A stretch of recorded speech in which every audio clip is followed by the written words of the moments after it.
overall waiting time for surgery stands at some 12 weeks. Yet, we may not realize the daunting task performed in the public health sector and only retain few complaints on radios. Decentralization of specialist services to primary health care centers started in 2022. As at April 2024, services of some 15 specialties in the fields of cardiology, general medicine, rheumatology, gynecology, psychiatry, among others, are available at 201 service points compared to 7 specialties at 95 service points in 2021. With around 71,000 visits in specialist clinics in primary healthcare centers in 2023, attendance has more than doubled compared to 2021. To make health services available at the doorstep of the population and improve universal health coverage under this government, all these steps have been taken. 5 new medical clinics have been opened at Floréal, Coromandel, Quartier Militaire, Stanley, and Bel-Air. 1 new area health center is already providing services at Petite Rivière that will soon be converted into a mediclinic. 6 community health centers are operational at Béji-Tombeau, Phoenix, Pointe-Sable, Grand-Bi, and Trou-de-Deuce, and also Batimaré. And more mediclinics, AHCs, and CHCs are in the pipeline for inauguration. Mr. Speaker, sir, at the Central Health Laboratory, a total of 17.4 million tests have been performed from July 2023 to date, compared to 16 million for the last financial year. A total of 53,000 pints of blood have been collected, compared to 50,000 pints in the previous financial year. The Government Analysis Division carries out analysis of food, alcohol, drinking water, heavy metals in blood, and toxicological screening, among others. In 2023, 3,500 samples were analyzed, corresponding to 35,000 test parameters.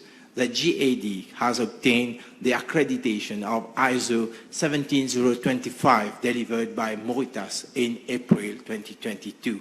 Mr. Deputy Speaker, sir, the National Drug Formulary consists of 731 pharmaceutical items. Cost of the year 2023, that is last year, amounted to 1.3 billion rupees, and the whole list of new drugs have been included. Government is providing all drugs for free in critical care to save lives. Moreover, due to the process of decentralization, attendance has increased over the last year, bringing an increase in the volume of drugs required, and also due to increase in price of medication on the private market. Patients who were buying medication are now turning to the public hospitals.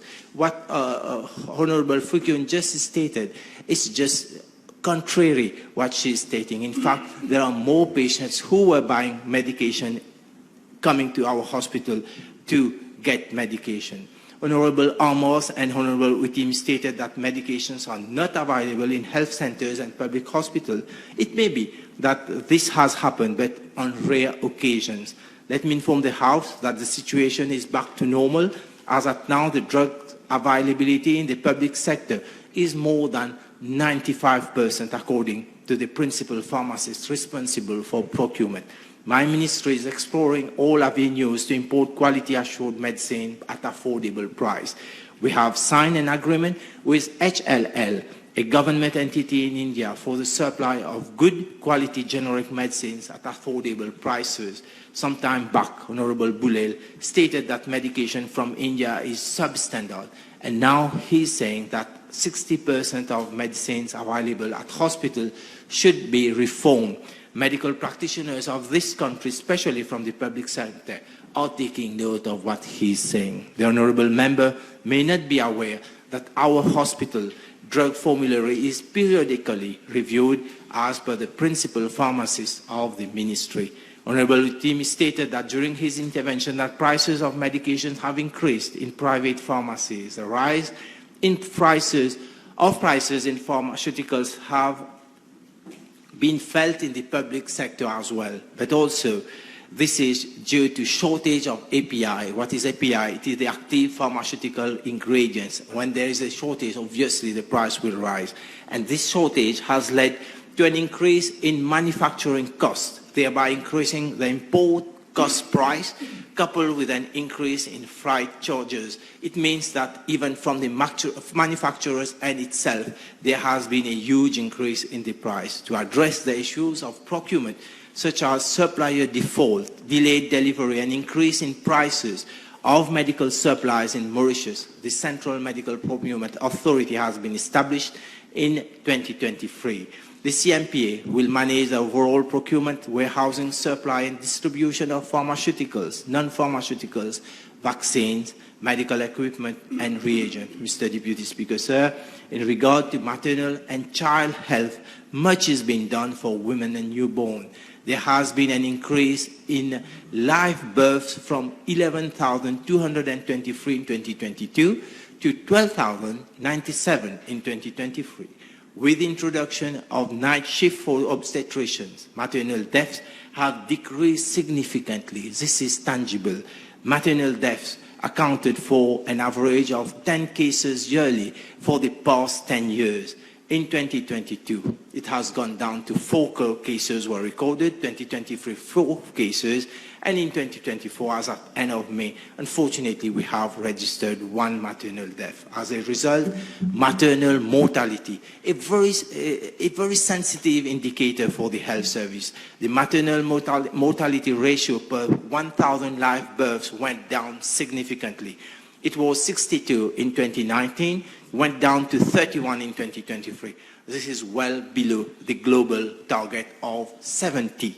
Neonatal deaths, which average more than 100 cases each year since the last decade, has come down to 2-digit figures, 92 in 2022 and 98 cases in 2023. These are the real indicators of the health service of the country, and not what they kept on saying. Neonatal mortality per 1,000 live births was reduced from 10.3 in 2019 to 8.8 in 2023, while the global target is 12, much below for the service what we are providing. That's why I don't care whenever they kept on saying all issues related to health. This is the clear indicators, and this is the real figures. Under 5 mortality rate per 1,000 live births decreased from 16 in 2019 to 14.5 in 2023, again well below the target of 25. This is again the real figures, and when we listen to them, they won't be able to give you such figures. At the fertility clinics of SSR and Victoria Hospital, as of April 2024, 300 new patients have been seen and 900 appointments attended to. The first phase of assisted reproductive techniques, namely intrauterine insemination, has been implemented at SSR Hospital as from January 2024. Can you imagine? The public health services is offering assisted reproductive techniques.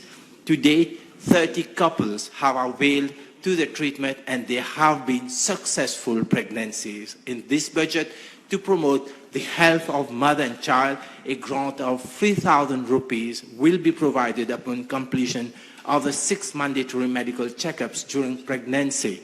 This is to encourage antenatal treatment and breastfeeding, which are of paramount importance. The government is introducing a maternal allowance of 2,000 rupees monthly for 9 months as from the 3rd trimester of pregnancy. Again, you will see, Mr. Deputy Speaker, so in the future, the maternal death will keep on reducing, and even the neonatal birth and the under 5 mortality. That would be the real figure that we have to assess in the future.